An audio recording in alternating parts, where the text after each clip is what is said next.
CM Revanth రెడ్డితో సినీ ప్రముఖుల భేటీ ముగిసింది. 2 గంటల పాటు సమావేశం సాగింది.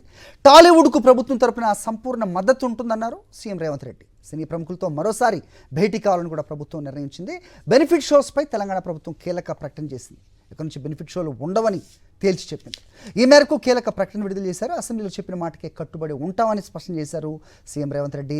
బెనిఫిట్ షోస్పై సినిమా ఇండస్ట్రీ ప్రతిపాదన సిద్ధం చేస్తే చర్చించి నిర్ణయం తీసుకుంటామన్నారు. దీనిపైన మాట్లాడదాం. ప్రముఖ సినీ విశ్లేషకులు అలాగే చరిత్రకారులు జయదేవ్ గారు ఉన్నారు. రైట్ జయదేవ్ గారు, సో ఈ స్టేట్మెంట్లోనే రెండు కనబడట్లేదా కాంట్రడిక్షన్గా? అంటే దానికే కట్టుబడి ఉంటాం అని చెప్తున్నారు, అలాగే ఏదన్నా బెనిఫిట్ షోస్పై ప్రతిపాదన ఉంటే దానిపై చర్చించి నిర్ణయం తీసుకుంటాం. అంటే హరిగారు, బెనిఫిట్ షోల మీద ఈ టికెట్ రేట్ల పెంపు మీద కొద్ది రోజులుగా జరుగుతున్న వివాదం మనం గమనిస్తున్నాము. సో ఈ సమయంలో ఒక్కసారి ప్రభుత్వం కూడా ఒక అడుగు వెనక్కి వేసి ఆలోచించాల్సిన పరిస్థితి వచ్చింది, ముఖ్యంగా సంధ్యా థియేటర్ ఘటన తర్వాత. దాంతో కానీ అదే సమయంలో సినీ పరిశ్రమను దూరం చేసుకునే ఉద్దేశం, లేకపోతే వాళ్ళని కావాలని టార్గెట్ చేస్తున్నట్టుగా ప్రభుత్వం కనిపిస్తోంది అనే ఒక విమర్శలు వస్తున్న నేపథ్యంలో, లేదా ఆరోపణలు వస్తున్న నేపథ్యంలో ఆ సమయంలో అలా కాదు, మేము పరిశ్రమకి దగ్గరగానే ఉన్నాం, పరిశ్రమకు కావాల్సినవి చేయడానికి మేము సిద్ధంగా ఉన్నాం అని చెప్పాల్సిన బాధ్యత, అటువంటి సిగ్నల్స్ ఇవ్వాల్సిన అవసరం కూడా ప్రభుత్వానికి కనిపించింది. అందుకనే బహుశా నా ఉద్దేశంలో అయితే ఇవాళ ఇంత అర్జెంటుగా ఒక్క రోజులో దాదాపుగా 40 మంది నేను డిగ్నిటరీస్ పేర్లు చూస్తే, యాక్టర్లు కావచ్చు, డైరెక్టర్లు కావచ్చు, ప్రొడ్యూసర్లు కావచ్చు, వాళ్ళందరితో కలిసి ఇవాళ ఆయన సీఎం రేవంత్ రెడ్డి సమావేశం చేయడం జరిగింది. పైగా అదేదో మామూలుగా ఒక దశలో అదేదో పావు గంట అరగంట ఒక జరుగుతున్నట్టుగా అనుకున్నారు. కానీ ఇప్పుడు చూస్తే దాదాపుగా 2 గంటల పైగా చర్చ జరిగిందంటే కనుక అది చాలా కీలకమైన అంశం. అంటే బయటకు వస్తున్న అంశాలతో పాటు బయటకు రాని అంశాలు కూడా కొన్ని ఏవో కొంత హాట్గా వేడివేడిగా చర్చ జరిగే అవకాశం అల్లు అర్జున్ వచ్చి ఉంటుందా? ఖచ్చితంగా వచ్చి ఉంటుంది. ఖచ్చితంగా ఎంతో కొంత ఆ అంశం రాకుండా ఉండే, ఎందుకంటే ఆ నేపథ్యంలోనే ఈ సమావేశం జరుగుతుంది కాబట్టి. అంటే నా దృష్టిలో అయితే కనుక, అంటే నా వ్యక్తిగత అభిప్రాయమే, నేను ఇంకా ఎవరితో మాట్లాడి మీకు చెప్తున్న మాట కాదు, కానీ ఖచ్చితంగా ఆ అంశం అయితే వచ్చి ఉంటుంది. వచ్చిన తర్వాత దాన్ని అంటే ఇప్పుడు సినిమా పరిశ్రమ కూడా ఒక అడుగు వెనక్కి వేసింది. ఇప్పుడు ఆయన బెనిఫిట్ షోలు లేదు ముఖ్యమంత్రి గారు, గౌరవ ముఖ్యమంత్రి గారు బెనిఫిట్ షోలు లేవు, టికెట్ల పెంపు మేము ఇంకా ఇవ్వము. ఇప్పుడు కోమటిరెడ్డి వెంకటరెడ్డి గారు లాంటి వాళ్ళు కూడా, సినిమాటోగ్రఫీ మంత్రి, ఆయన చెప్పేశారు ఏమని, ఇది కేవలం కొన్ని తెలంగాణ సంస్కృతి చరిత్రకు సంబంధించిన సినిమాలకు మాత్రమే, అది కూడా కొద్దిపాటి పెంపు ఇస్తాము, బెనిఫిట్ షోలు అయితే మేము వదలుచుకోలేదు అని చెప్పేసి. అయితే ఇక్కడ నేను కొంచెం ఇంటరప్ట్ చేస్తాను మిమ్మల్ని. నిజంగా ప్రభుత్వం ఇంత కేటగారికల్గా ఇంత క్లియర్గా చెప్పింది కదా సార్. సో ఒక్కసారి నేను వెనక్కి వెళ్తాను. 2022-23 ప్రాంతాలకి వెళ్లాల్సిందే. ఆంధ్రప్రదేశ్లో ఇదే సిచ్యువేషన్ రైట్ ఎలాంటి కాంటెక్స్ట్లో వచ్చింది అనేది పక్కన పెడితే, ఈ బెనిఫిట్ షోల విషయం అవ్వచ్చు, లేకపోతే సినిమా ధరల అంశం అవ్వచ్చు, అప్పటి ముఖ్యమంత్రి వైఎస్ జగన్మోహన్ రెడ్డి గారు తీసుకున్న నిర్ణయానికి సినీ పరిశ్రమ అప్పుడు ఎలా స్పందించింది, అదే స్పందన ఇప్పుడు ఉంటుందా? అంటే ఖచ్చితంగా సినిమా పరిశ్రమ ఇక్కడికి వచ్చేప్పుడు కొంత మరింత సబ్మిసివ్గా ధోరణితోటి ప్రవర్తిస్తోందన్న విషయం మనకు కొంత కనపడుతోంది. అది మనకి క్లియర్లీ ఎవిడెంట్, అది సామాన్యుడు కూడా అర్థమైపోతుంది. దానికి కారణాలు వాళ్ళ వ్యక్తిగత కారణాలు, అనేక కారణాలు ఉండొచ్చు, వ్యాపార కారణాలు కూడా ప్రధానంగా ఉండొచ్చు. కానీ నిజానికి ఆయన అక్కడ చెప్పిన మాటల్లో బెనిఫిట్ షోలు ఇవ్వడానికి కూడా అక్కడ ఎప్పుడు కూడా మునుపటి ప్రభుత్వం ఆంధ్రప్రదేశ్లో కొంత సంయమనంతో పాటించింది. టికెట్ల పెంపు విషయంలో కూడా చాలా సంయమనంతోనే ఉంది. ప్లస్ సామాన్యుడికి అందుబాటులో ఉండాలి వినోదం అనే తీసుకుంటే దాని మీద అనేక మంది విమర్శలు రావడం కూడా మనం సామాన్యులకు అందుబాటులో ఉండడం అనేది ఒక పద్ధతి అయితే, ఇక్కడికి వచ్చేప్పటికి వీళ్ళు పూర్తిగా తెలంగాణలో మన పుష్ప 2కి ఇచ్చినటువంటి టికెట్ల పెంపు అనూహ్యమైనది, ఇంతకుముందు కనీవిని, ఇంతవరకు సినీ చరిత్రలో ఎన్నడూ జరిగింది. అంత పెంచలేదు. ఇప్పుడు అంతకు ముందు వచ్చినటువంటి జూనియర్ ఎన్టీఆర్ సినిమా దేవరకు కూడా ఇంత పెంచలేదు. ఇప్పుడు మామూలుగా ఒక 300 రూపాయల టికెట్ అనుకోండి, 400-450 చేస్తే పర్వాలేదు. ఒక్కసారిగా అది అధికారికంగానే 1100, 1200 వెళ్ళడం, 1300 దాకా వెళ్ళడము, అది అనధికారికంగా బయట 3000 దాకా అదే టికెట్లు అమ్మడం అనేది మొత్తం, అంటే ఇంతకు ముందు కూడా మనం చెప్పుకున్నాము. ఇప్పుడు రోజుకు ఒక బంగారు గుడ్డు పెట్టే బాత్ ఉందనుకోండి, ఒక్క రోజులోనే కోసుకు తింటే అన్ని గుడ్లు వచ్చేస్తాయని అనుకుంటే అది అమాయకత్వం కూడా కాదు, పిచ్చితనము, వెర్రితనము, ఇంకా దాని పై మాట ఏదన్నా చెప్పాలన్నమాట. పరిశ్రమలో కూడా ఒక్క రోజులో రికార్డులు కొట్టాలి, ఒక్క రోజులో విపరీతంగా తగ్గాలండి, విపరీతమైన ఆ పోటాపోటీ. ఇప్పుడు మీ సినిమా బాగుండడం మూలంగా క్రమంగా జనం వస్తారు. 1300 పెట్టి మీరు టికెట్ పెట్టేస్తే కనుక ప్రీమియర్ షోకి దాని బెనిఫిట్ షో అనే పేరు అంటున్నారు. బెనిఫిట్ షో కాదు అది. అసలు ఎవరి బెనిఫిట్ కోసమా, ఎవరి బెనిఫిట్ కోసం ఇది? 1300 రూపాయలు టికెట్ పెడితే ఆ టికెట్ డబ్బులు ఎవరి జేబులు కొడుతున్నారు, ఎవరి జేబుల్లోకి వెళుతున్నాయి ఇవి? ఇంతకుముందు గతంలో అనేవాళ్ళం పైరసీ సినిమా చూడొద్దు, పెద్ద పెద్ద సినీ ప్రముఖులే మాట్లాడేవాళ్ళు, పైరసీ చూస్తే కనుక రక్తపు కూడుతున్నట్టే అని చెప్పేసి. ఇప్పుడు ఎవరి రక్తపు కూడు ఈ బెనిఫిట్ షోల టికెట్ల రూపంలో తింటున్నట్టు? సో ఇది చాలా పెద్ద చర్చనీయాంశం. ఎందుకంటే అంత స్థాయిలో టికెట్ రేట్లు పెంచడం మూలంగా సామాన్యుడికి సినిమా దూరం అయిపోతుంది. అట్ ది సేమ్ టైం 1300 రూపాయల టికెట్ పెట్టి నేను ఇవాళ ఒక సినిమా చూశాను, ముగ్గురం కలిసి మీ పిల్ల, భార్య, భర్త, 2 పిల్లలతో కలిసి వెళ్ళారు. అక్కడికే మీకు దాదాపుగా 4,000-5,000 రూపాయలు 1300 టికెట్ వేసుకున్నా కూడా అయిపోయింది. తర్వాత ఇంకా రెండో సినిమా ఏం బతుకుతుంది అంటే ఒక్క సినిమానే బతుకుతుంది. సినిమా బ్రతకాలి అనే అంశం ప్రస్తుతం చర్చకు రావాల్సిన అవసరం ఉంది. ఇది కూడా చర్చకు వచ్చింది అనేది కూడా మనకు తెలుస్తుంది. సినీ పెద్దలతో జరిగిన భేటీలో ఈ సంధ్యా థియేటర్ ఘటనను కూడా ప్రస్తావించినట్టుగా తెలుస్తోంది సీఎం రేవంత్ రెడ్డి. ఈ తొక్కిసలాట ఘటన ఆయన 20 నిమిషాల పాటు మాట్లాడినట్టుగా, ఆ తర్వాత అందరూ కూడా విచారం వ్యక్తం చేసినట్టుగా కూడా తెలుస్తోంది. మొత్తానికి బై అండ్ లార్జ్ చూస్తే కనుక సినీ పరిశ్రమను ఏ రకంగా నిలబెట్టాలి అనేది ప్రధానమైన చర్చ అనేది అందరూ కూడా అభిప్రాయపడినట్టుగా కూడా తెలుస్తోంది. ఇంకా ఏ అంశాలు ఈ చర్చకు వచ్చాయి, ఇక రాబోతున్న రోజుల్లో పెద్ద సినిమాల పరిస్థితి ఏ రకంగా ఉండబోతోంది, మరి గతంలో జరిగిన దానికి ఆంధ్రప్రదేశ్లో ఏ రకంగా సినీ ఇండస్ట్రీ స్పందించిందో అదే రకమైన స్పందన ఇక్కడ ఉంటుందా, లేనట్టయితే కనుక కారణాలేంటి మాట్లాడదాం. రైట్. సో గతంలో ఆంధ్రప్రదేశ్ ముఖ్యమంత్రి వైఎస్ జగన్మోహన్ రెడ్డి గారు చెప్పినట్టేనే సినీ పరిశ్రమ పట్ల ప్రస్తుతం సీఎం గారికి ఒక విజన్ ఉన్నట్టుగా వివరించినట్టు తెలుస్తోంది. అయితే ఆ విజన్ని అప్పట్లో అందరూ వ్యతిరేకించారు, కానీ ఇప్పట్లో వ్యతిరేకించే పరిస్థితి లేదు అనేది అందరూ కూడా గమనిస్తున్న పరిస్థితి. తెలుగు సినీ పరిశ్రమకు అన్ని వర్గాల నుంచి అందాల్సిన గౌరవం అందుతుంది. ప్రభుత్వం సినీ పరిశ్రమ కలిసి పనిచేయాలని నిర్ణయం తీసుకున్నట్టుగా రేవంత్ రెడ్డి బయటపెట్టినట్టుగా తెలుస్తుంది. అలాగే తెలుగు సినిమాలే కాకుండా హైదరాబాద్ అన్ని భాషల సినిమాలకు ఒక వేదిక కావాలి, అన్ని షూటింగ్లు ఇక్కడ జరగాలి, ఆ రకంగా జరగడానికి ఎలాంటి చర్యలు తీసుకోవాలి, ఎలాంటి అడుగులు వేయాలి అనేది కూడా ఈ చర్చలో అంశంగా వచ్చినట్టు చూస్తున్నాం. అలాగే హాలీవుడ్ సినిమా షూటింగ్లకు అనుగుణంగా వసతులు కల్పించాలని కోరినట్టుగా కూడా మనం చూస్తూ ఉన్నాం. ఇక డ్రగ్స్ విషయంలో ప్రభుత్వానికి సహకరిస్తామంటూ కూడా సినీ పెద్దలు సీఎంకు మాట ఇచ్చినట్టుగా తెలుస్తోంది. అలాగే సానుకూల దృక్పథంతో సినీ పరిశ్రమ పనిచేయాలని కూడా ముఖ్యమంత్రి కోరారు. ఇక్కడ చాలా అంశాలు సార్ ఇక్కడ సో అప్రిషియేట్ చేయాల్సిన అంశాలు కూడా ఇక్కడ ఉన్నాయి. ముఖ్యమంత్రిని ఈ డ్రగ్స్కి వ్యతిరేకంగా ఏదైతే క్యాంపెయినింగ్ కానీ లేకపోతే ఏది చేయాలో దానికి ఖచ్చితంగా వాలంటరీగా సినీ పరిశ్రమ పెద్దలు రావాలి, సినిమా స్టార్లు దీనికి సహకరించాలని కూడా ఆయన ఖరాఖండిగా చెప్పినట్టు, అలాగే ప్రభుత్వం తాలూకు ఏదైనా కార్యక్రమం జరుగుతుంటే అది ప్రజలకు మంచి చేసేది ఉంటే దాంట్లో కూడా మీరు పాలు పంచుకోవాలనేది కూడా మాట్లాడినట్టు తెలుస్తోంది. ఇది గతంలో ఎక్కువగా కనపడేది సార్ నిజంగానే.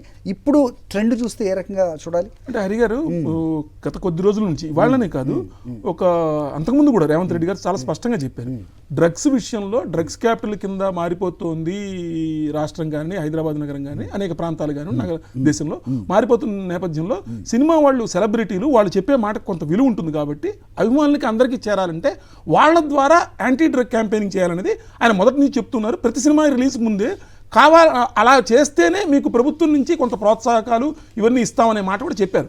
అందుకనే మీరు చూస్తే కనుక పుష్ప 2లో కానివ్వండి, అంతకుముందు దేవరలో కానివ్వండి, అంతకుముందు వచ్చిన కొన్ని సినిమాల్లో కానివ్వండి, ఖచ్చితంగా ప్రతి హీరో ఆ సినిమా ముందు ఒక వీడియో రిలీజ్ చేయడం అదంతా ఎందుకు వచ్చిందంటే ముఖ్యమంత్రి ఇప్పటి ప్రభుత్వం తీసుకున్నటువంటి ఒక స్పష్టమైన నిర్ణయం కారణంగా చేస్తారు. ఇప్పుడు దాన్ని మరింత ఎక్కువగా చేయాలనుకుంటున్నట్టుగా మనకి ఇవాళ సమావేశంలో కూడా దాన్ని ఆయన నొక్కి చెప్పినట్టుగా తెలుస్తుంది.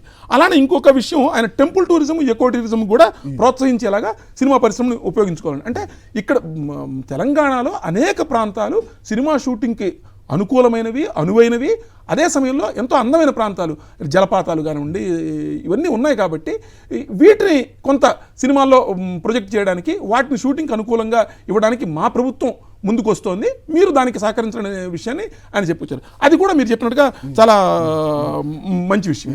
కానీ అట్ ది సేమ్ టైం మీరు బెనిఫిట్ షోలు, టికెట్ రేట్ల పెంపు విషయంలో మేము ఇంతకు ముందు నేను అసెంబ్లీలో చెప్పిన దానికి కట్టుబడి ఉన్నాను, అదైతే లేదు.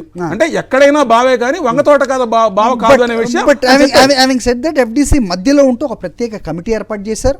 15 రోజుల్లో ఆ కమిటీ నివేదిక తయారు చేసి వాళ్ళకి ఇస్తుంది. దానిపైన బెనిఫిట్ షోలు. ఇక్కడ మనం చూడాల్సిన అంశం ఏంటంటే, దిల్ రాజు గారు ఏమంటున్నారు ఇప్పుడు, సో బెనిఫిట్ షోలు అనేది లేకపోతే చాలా చిన్న అంశం ఈ చర్చలో అని చెప్తున్నారు. అట్ ద సేమ్ టైం ఆయన 100 కోట్లు పెట్టిన సినిమా ఇంకో 15 రోజుల్లో రిలీజ్ అవుతుందా క్రమం.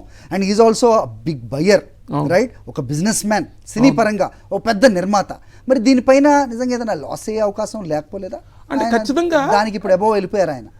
ఎవరికైనా కూడా అంటే ఇప్పుడు రూపాయి పెట్టినవాడు ₹2 రావడం కోసమే వ్యాపారం చేస్తారు. రూపాయి పెట్టినవాడు 50 పైసలో పావులో రావాలని వ్యాపారం చేయరు కదా. కనీసం రూపాయికి పైన ఎంత వచ్చినా కూడా బెనిఫిట్ షోలు తీసేయడం అనేది, లేకపోతే టికెట్ రేట్లు పెంపు లేదు. బెనిఫిట్ షో అంటే so called benefit show, premiere show, let us call it as a premier show. It is not a benefit of for anybody. వాటికి లేదు అనేటప్పటికీ ఇనిషియల్ డ్రా తగ్గుతుంది. అంటే తొలి రోజుల వసూళ్లు తగ్గిపోతే కనుక, ఆ కలెక్షన్స్ తగ్గిపోతే, సినిమా టోటల్ కనుక బాగుంటే పర్వాలేదు, బాగాలేదనుకోండి ఆ మొదటి 2 రోజుల్లో వచ్చే డబ్బుల ద్వారానే వెనక్కి తాము పెట్టుబడి వెనక్కి రప్పించుకోవాలని చెప్పేసి కోరుకుంటారు. ఇప్పుడు రేట్లు తక్కువే ఉన్నాయనుకోండి, మామూలు రేట్లు ఉన్నాయనుకోండి, ఆ మొదటి రోజుల్లో కనుక అంత ఆశించినంత డబ్బులు రావు. సినిమా కొంచెం తేడాగా ఉందంటే కనుక తర్వాత అసలు పూర్తిగా రావు. ఆ భయం వాళ్ళకి సినిమా నిర్మాతలకు ఉండడం సహజం. దిల్ రాజు గారు కూడా ఇప్పుడు ఆయన చాలా ఒక రకంగా పాపం ట్రిక్కీ పొజిషన్. ఇటు సినిమా పరిశ్రమ తరఫున వాదించాలి, అటు ప్రభుత్వం తరఫున నిలబడాలి. సో మధ్య వారధిగా ఆయన పాపం తాను చేయగలిగినంత చేస్తున్నారు. అనుకోకుండా ఆయన సినిమానే రేపు రామ్ చరణ్ గేమ్ చేంజర్ రేపు సంక్రాంతికి ముందు రాబోతోంది. అదే రకంగా సంక్రాంతికి వస్తున్నాం అని చెప్పేసి వెంకటేష్ వాళ్ళతో చేస్తున్నటువంటి అనిల్ రావుపూడి వాళ్ళది ఆ సినిమా ఉంది. 2 సొంత సినిమాలు ఆయనవే ఉన్నాయి. మధ్యలో 3వ సినిమా బాలకృష్ణ నటించినటువంటి డాకు మహారాజ్, దానికి కూడా నాకు తెలిసినంత వరకు ఆయన నైజాం అలాంటి ప్రాంతాల్లో ఆయనే ఆ సినిమాని వ్యాపారం చేస్తూ డిస్ట్రిబ్యూట్ చేస్తున్నట్టుగా ఉంది. సో సంక్రాంతికి వస్తున్న 3 సినిమాల్లోనూ దిల్ రాజు గారి ప్రమేయం ఉంది. ఉండేటప్పటికీ పాపం ఆయనకు కూడా ఇటు వీళ్ళకి చెప్పలేక, అటు ప్రభుత్వానికి చెప్పలేక, ఇటు సినీ పరిశ్రమకి చెప్పలేక, మధ్యలో తన వ్యాపారం కూడా ముడిపడినందున ఆయన కొంచెం పాపం నిజంగానే ట్రిక్కీ సిచ్యుయేషన్. ఆయన సమర్థంగా దాన్ని నిర్వహిస్తున్నారు. ఇటు పక్కన సంధ్యా థియేటర్ ఘటనను కూడా వీలైనంత వరకు నిన్న మళ్ళీ వెళ్ళి ఆ బాలుడి కుటుంబాన్ని అల్లు అరవింద్ గారు నిర్మాతలతో కలిసి వెళ్ళి దాన్ని కొంత సార్ట్అవుట్ చేసి కొంత వాళ్ళకి నష్టపరిహారం ఇచ్చి, అంటే నష్టపరిహారం ఇచ్చారు ఇవ్వలేదు అని బయటంతా ప్రచారం జరుగుతున్న నేపథ్యంలో నష్టపరిహారం ఇచ్చి దాన్ని కొంత పరిస్థితి సానుకూలమైనట్టుగా చేయడానికి ప్రయత్నిస్తారు. ఇన్ని మెసేజెస్ ఉన్నాయి దీంట్లో. మనం చూస్తాం ఆప్టిక్స్ అనాలి దాన్ని. ఇప్పుడు నాగార్జున గారు వెళ్ళి ముఖ్యమంత్రి గారికి షాల్వా గప్పి ఆలింగనం చేసుకోవడం అవ్వచ్చు. రైట్, ప్రస్తుతం కన్వెన్షన్ సెంటర్ ఇన్సిడెంట్ తర్వాత ముఖ్యమంత్రి తొలిసారిగా ఆయన కలుస్తున్నప్పుడు అది చేయడం అనేది ఒక రకమైన ఖచ్చితమైన ఒక ఆప్టిక్స్. మీరు అన్నట్టుగా అనేక సంకేతాలు దానిలో ఉంటాయి. రైట్. ఇవన్నీ అంటే మనకి అంటే సాధారణంగా అంటే సినిమా ప్రేక్షకులకి, సినిమాని ప్రేమించే వాళ్ళు ముఖ్యంగా చాలా కీన్గా అబ్జర్వ్ చేస్తూ ఉంటారు. నిజంగా ప్రభుత్వంపై ఇటీవల వచ్చిన కొన్ని, నేను మనమండం కాదు, నేషనల్ డిబేట్లో కూడా రేవంత్ రెడ్డి అగేన్స్ట్గా చేస్తున్నారు సినీ ఇండస్ట్రీకి అనేది కూడా బాగా జనాల్లోకి వెళ్ళింది. అది మనం ఏదో మాట్లాడడానికి మొహమాట పడినా. సో ఖచ్చితంగా అలాంటి పరిస్థితులు ఉంటే ఇది దాన్ని రిపేర్ చేసే విధంగా ఇది ఉండబోతుందా, నెంబర్ 1. నెంబర్ 2, చిరంజీవి గారు లేకపోవడం ఏంటి? నిజంగా ముఖ్యంగా ఇప్పుడు అల్లు అర్జున్ గారి అంశం అనేది అవునన్నా కాదన్నా ప్రధానంగా దీంట్లో చర్చకు వచ్చే అవకాశం ఉంది అని తెలిసి కూడా చిరంజీవి గారు రాలేదేంటి? లోపల వాళ్ళు మేము సపోర్టెడ్గా ఉండడం కాదు, ఇలాంటి అంశాల్లో బయటకు వచ్చి మాట్లాడాలి, అప్పుడే మనం అంతా కలిసి ఉన్నామని ప్రేక్షకులు అనుకుంటారు అనేది తెలియదా వాళ్ళకి? అంటే మరి ఆయన్ని పిలిచినప్పుడు ఆయన వేరే అంశాల్లో ఆయన బిజీగా ఉన్నారా, షూటింగ్లో కానీ మరి లేకపోతే ఊళ్ళో ఉన్నారా లేదా, ఇవన్నీ అంటే నేను తెలియకుండా ఒక కామెంట్ చేయడం అది కరెక్ట్ పద్ధతి కాదు, కరెక్ట్ అయిన జర్నలిజం కాదు. కాబట్టి నేను కామెంట్ చేయలేను కానీ దాని మీద. బట్ పిలవకపోవడం అనేది దాని మీద రకరకాలుగా చెలవల పలువులుగా మాట్లాడుకోవడానికి అయితే ఆయన రాకపోవడం, ఆయన అక్కడ కనపడకపోవడం, let us call it as పిలవకపోవడం కాదు, ఆయన అక్కడ కనపడకపోవడం అనేది రకరకాలుగా చెలవల పలువులుగా మాట్లాడుకోవడానికి ఒక అవకాశం అయితే ఇస్తుంది. బట్ స్టార్టింగ్ నుంచి కూడా అంటే అల్లు అర్జున్కి సమలు వచ్చినప్పటి నుంచి కానీ, లేకపోతే విచారణకి వెళ్తున్నప్పుడు కానీ, అరెస్ట్ అవుతున్నప్పుడు కానీ ఎప్పుడు కూడా అల్లు అరవింద్ మాత్రమే అల్లు అర్జున్తో ఉన్నారు. ఒక రకంగా అల్లు అరవింద్ ఒంటరి అయిపోయాడా అంటే నిన్నటి నుంచి దిల్ రాజు కూడా పక్కన ఉన్న పరిస్థితి మనం చూస్తున్నాం. అలాగే నేనంటే కనుక నేను ఐ బెగ్ టు డిఫర్. ఎందుకంటే చిరంజీవి గారు ఆయన సతీ సమేతంగా వెళ్ళి అరెస్ట్ అయిన రోజున వెళ్ళి పలకరించారు. ఆ తర్వాత నాగబాబు గారు వెళ్ళారు. ఇంకా అంటే ఏమండి చిన్న కుటుంబంలో చిన్న వచ్చినా కూడా సర్దుకుపోవడం.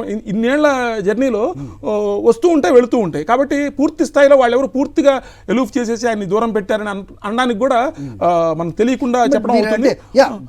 ఆ రోజు మాట్లాడకూడదు ఖచ్చితంగా. బట్ మన తేజ్ సాయిధరం తేజ్ వాళ్ళ తమ్ముడు ఏమయ్యారు, వరుణ్ తేజ్ ఏమయ్యారు, దాదాపు 10 మంది ఉన్నారు మెగాస్టార్ ఫ్యామిలీలో. వాళ్ళు ఎవరు కూడా బాసటగా నిలిచామనో, నేను ఇక్కడ పరామర్శించారు అనట్లేదు. సో అది మళ్ళీ ఇంకో చర్చకి దారితీస్తుంది. కాబట్టి వాళ్ళు ఎక్కడ కనిపించకపోవటాన్ని సినీ ప్రేక్షకులు అడుగుతున్నారు. అది ఓకే అంటే అన్ని మీడియా కెమెరాలు ఎదురుగుండానే జరుగుతాయి అనేది కూడా నేను నమ్మను. నేను అన్ని కెమెరాల ముందే కెమెరాలకు కనపడేవి కంటికి కనపడేవి కొన్ని, కంటికి కనపడని కోణాలు చాలా ప్రతి అంశంలోనూ చాలా ఉంటాయి. కాబట్టి దానిలో కూడా అనేక అంశాలు ఉండొచ్చు. కమింగ్ బ్యాక్ టు ది ఈ బెనిఫిట్ షోల పాయింట్ కానివ్వండి, లేదా ఈ ట్రిక్కీ సిచ్యుయేషన్ ఉన్నప్పుడు ప్రభుత్వానికి కూడా నిజంగానే ఒక పరిశ్రమ ఇక్కడ హైదరాబాద్కి, చెన్నై నుంచి హైదరాబాద్కి సినీ పరిశ్రమ వచ్చేసిన తర్వాత ఇక్కడ ఒక పెద్ద పరిశ్రమ అయిపోయింది. ఇక్కడ కొన్ని వేల మంది, ఇంకా చెప్పాలంటే కనుక కొన్ని లక్షల మందికి ఉపాధి కల్పిస్తున్నటువంటి పరిశ్రమ. ఈ పరిశ్రమని లూజ్ చేసుకుంటే గనక అది ప్రస్తుతం ఉన్నటువంటి కాంగ్రెస్ ప్రభుత్వానికే, రేవంత్ రెడ్డి ప్రభుత్వానికే తీరని దెబ్బ అవుతుంది. అది ఇట్స్ ప్రతిష్టకి ఇర్రిపేరబుల్ అవుతుంది. కాబట్టి ఎంతవరకు దూకుడు చూపించాలి, ఎక్కడ పగ్గం వేయాలి, ఎక్కడ ఆగాలి అనేది కూడా వాళ్ళు కూడా ఎవరు తగ్గారు, ఎవరు నెగ్గారు అంటే ఎవరు తగ్గేదేలే అనడానికి ఎవరు అనడానికి లేదు. సినిమా డైలాగ్ మాత్రమే. నిజ జీవితంలో ఎవరు తగ్గేదేలే అనడానికి ఉండదండి. అది ప్రభుత్వమైనా సినిమా పరిశ్రమ అయినా. ఇప్పుడు నిన్న ఇవాళకి ఇప్పుడు అంటే ఒక రకంగా చెప్పాలంటే ఇవాళ ఏమన్నారు, పరిశ్రమ అభివృద్ధికి ఎటువంటి నిర్ణయాలు తీసుకోవాలి, వీటన్నిటి మీద చర్చించాం. దాని మీద ఇవాళ ప్రధానంగా జరిగింది అంటున్నారు. అది ఒక్క రోజులో ఎందుకు ఇంతమందిని పిలిచారు? దీనికి అభివృద్ధి కోసం చర్చ జరిగితే కనుక ముందు నుంచే ఒక పెద్ద ప్లాన్ వేసుకొని ముందు దీని మీద ఒక చర్చ జరిగి అలా జరిగి ఉండొచ్చు కదా. ఉన్నట్టుండి రాత్రికి రాత్రి నిన్న సాయంత్రం రేపు పొద్దున సీఎంని కలుస్తున్నారు సినీ పరిశ్రమ ప్రముఖులు అన్నారు. పొద్దున వచ్చేప్పటికి ఒక 35-40 మంది లిస్ట్ వచ్చింది. ఆ వెంటనే పొద్దున 10 గంటలకి సమావేశం అన్నారు. 2 గంటల సమావేశం జరిగింది. ఇంత హడావిడిగా ఎందుకు జరిగింది ఇది? కాబట్టి ఇది కేవలం అంటే సినీ పరిశ్రమ అభివృద్ధి కోసమే ఈ ఎజెండా అనుకోవడం కారణం కాదు. ఎంత చిన్న అంశము బెనిఫిట్ షోలు, టికెట్ల పెంపు, దానికంటే పెద్ద విషయాలు మాట్లాడుకున్నాము అని పైకి చెప్పినప్పటికీ కానీ జరిగిన విషయం అయితే కనుక కొంత ప్యాచప్ చేయడం కోసం వీరైనంత ప్రయత్నాలు సినీ పరిశ్రమ నుంచి జరుగుతున్నాయి, అటు ప్రభుత్వం పక్షం నుంచి జరుగుతున్నాయి. మంచిదే. ఎందుకంటే ఒక సమస్య తెగేదాకా లాక్కుండా వెళ్ళడం అనేది మంచిదే, ఇరుపక్షాలకి మంచిది. రైట్. ఇంకోటి చెప్పండి జయదేవ్ గారు, మీరు మొహమాటం లేకుండా మాట్లాడతారు కాబట్టి of course you know the line wear to draw. Cinema industry right నిజంగా స్పందించాల్సినంత స్పందించలేదు అల్లు అర్జున్ విషయంలో అనేది ఒక్కటి వినిపిస్తోంది. లేదు ఆ తర్వాత మీరు చెప్పినట్టు అన్ని బయటికే కెమెరాల ముందు జరుగుతాయా అంటే అది కాదు అన్న నేపథ్యం కూడా. సో ఎలా చూడాల్సిన అవసరం ఉంది ప్రస్తుతం? ఇదంతా జరిగిన ఎపిసోడ్ అంతా మనం చూసాం కదా. రైట్, ప్రభుత్వం చట్టం వాళ్ళు తీసుకునే వాళ్ళు చేసే పని వాళ్ళు చేస్తారనేది ఆ జోలికి మనం వెళ్లకుండా ఇండస్ట్రీ దీనంతట్లో ఒకటిగా నిలబడిందా? ఎప్పుడు కూడా భారతీయులందరూ సమైక్యంగా ఉంటారు. ఇండస్ట్రీలో పెద్దలందరూ చేతిలో 5 వేళ్లే సమంగా ఉండవు, 5 సమైక్యంగా ఉండవు, ఇంట్లో 5గురే కరెక్ట్గా ఉండరు. సో కాబట్టి అందరూ సమైక్యంగా ఉంటారని అదొక ఆదర్శం, అదొక లక్ష్యం. ఇప్పుడు ఇంకోటి పవన్ కళ్యాణ్ గారు పిలిపించారు కదా సినీ ఇండస్ట్రీ ఇప్పుడు ఆంధ్రప్రదేశ్కి రావాలని. డైరెక్ట్గా ఆయన పార్టీలో పనిచేసే పెద్ద నిర్మాత నాగవంశే అలా ఎలా కుదురుద్ది, మేము ఇక్కడ పెద్ద పెద్ద ఇల్లు కట్టుకున్నాం అన్నారు. దీన్ని రకంగా చూడాలి అంటే ఇప్పుడు చెప్తారండి. ఇప్పుడు సినీ పరిశ్రమ హైదరాబాద్కి రావాలని అనేక దశాబ్దాలు అన్న తర్వాత చివరికి చెన్నారెడ్డి గారి టైంలో అనేక రాయితీలు ఇచ్చిన తర్వాత ఎప్పుడో అది 1965-70 నుంచి జరుగుతూ ఉంటే 2000 ప్రాంతం తర్వాత ఊపందుకుంది బాగా. 2005-2010కి కానీ కొంత బాగా సెటిల్ కాలేదు హైదరాబాద్లో సినీ పరిశ్రమ. సో ఆంధ్రప్రదేశ్లో అయినా కూడా ఆంధ్రప్రదేశ్లో స్టూడియోలు కట్టాలి అనే వాతావరణం ఇప్పుడు కాదు, 1950 నుంచి ఉంది. కానీ ఇప్పటివరకు జరగలేదు. కాబట్టి ఆయన పిలుపునిచ్చినంత మాత్రం వాళ్ళు గబుక్కును వచ్చేస్తారనుకోవడం కూడా. కాకపోతే ఎక్కడున్న వాళ్ళు, ఎక్కడ ప్రభుత్వంలో ఉన్న వాళ్ళు ఏదో ఒకటి తాము చేస్తుంటే చెప్పాలి కాబట్టి చెప్తారు. కానీ అది జరిగే ఇమీడియట్ ఫ్యూచర్లో అది జరుగుతుందని నేనైతే అనుకోను. కానీ ఇవాళ జరిగిన సమావేశం ద్వారా సీఎం రేవంత్ రెడ్డి ఇచ్చినటువంటి ఈ ప్రకటన, ఇక బెనిఫిట్ షోలు ఉండవు, ఇక టికెట్ల రేట్ల పెంపు ఉండదు, కానీ దాని మీద ఒక కమిటీ వేస్తున్నాము, దానికి క్లాజ్ ఉంది మళ్ళీ. అంటే ఒక క్లాజ్ పెట్టారు, కమిటీ వేస్తున్నాం, కమిటీ ఒక నివేదిక ఇస్తుంది. అంటే రేపు ఈ కమిటీ నివేదిక ద్వారా సార్ అయ్యా ఇంత కాదు, మాకు ఇప్పుడు ఆల్రెడీ తక్కువ ఉన్నాయి కాబట్టి కొంచెం ఏదో పెంచమంటే అప్పుడు ప్రభుత్వం ఒప్పుకోవచ్చు. లేదా బెనిఫిట్ షోలు అనే పేరు, సోకాల్డ్ బెనిఫిట్ షోలు అనే పేరు తీసి ప్రీమియర్ షోగా దాన్ని నామిన్క్లేచర్ మార్చి ఇది ప్రీమియర్ షో, మీకు డబ్బు ఉంటేనే వెళ్ళండి, మీకు ఎక్కువ డబ్బు టికెట్ రేట్లు పెట్టగలిగితే వెళ్ళండి అనొచ్చు, డిస్క్లైమర్ వేయచ్చు. సో కాబట్టి కాబట్టి ఇవన్నీ కూడా చాలా శరవేగంగా పరిణామాలు జరుగుతున్నాయి. చాలా శరవేగంగా మనం అనేక అంశాలు రాబోయే రోజుల్లో చూడబోతున్నాం అనేది స్పష్టమైంది. రైట్. సో మొత్తానికి రేవంత్ రెడ్డి అలాగే సినీ పరిశ్రమ ఈ మధ్యన ఉన్న ఏదైతే గ్యాప్ ఏర్పడింది అని కొంతమంది మాట్లాడుతున్నారో దాన్ని పూరించే ప్రయత్నం అయితే ఖచ్చితంగా జరిగింది. కేవలం సినీ పరిశ్రమ అభివృద్ధి, హైదరాబాద్ అభివృద్ధి, తెలంగాణ అభివృద్ధి మాత్రమే కాదు, ఖచ్చితంగా కాంటెక్స్ట్ మాత్రం ఈ మధ్య కాలంలో జరిగిన పరిణామాలే. సో వాటికి రిపేర్ ఖచ్చితంగా జరిగింది. అలాగే దాంతోపాటుగా ఈ బెనిఫిట్ షోస్, అలాగే ఈ సినిమా రేట్లు, వీటి అంశం కూడా చర్చలోకి వచ్చింది. సో ఒక కమిటీ వేస్తున్నాం, దాన్ని నివేదిక ఇచ్చిన తర్వాత దానిపై మళ్ళీ ఇంకో నిర్ణయం ఉంటుంది అనేది కూడా ప్రస్తుతం తెలిసిన అంశం మనం చూస్తున్నాం. ఏది ఏమైనా ఒక ముఖ్యమంత్రి నిర్ణయం తీసుకుంటే అది ఆయన స్వలాభం కోసమో లేదంటే ఒక కక్ష సాధింపు చర్య అని మాట్లాడిన వాళ్ళు ప్రస్తుతం ఏవి మాట్లాడకపోవటాన్ని కూడా ఖచ్చితంగా అందరూ గమనిస్తూ ఉన్నారు. నిజంగా అలాంటిది ఏది ఉండకపోయినట్టయితే కనుక ఆ మెసేజ్ కూడా బయటకు వెళ్లాల్సిన అవసరం ఖచ్చితంగా ఉంటుంది.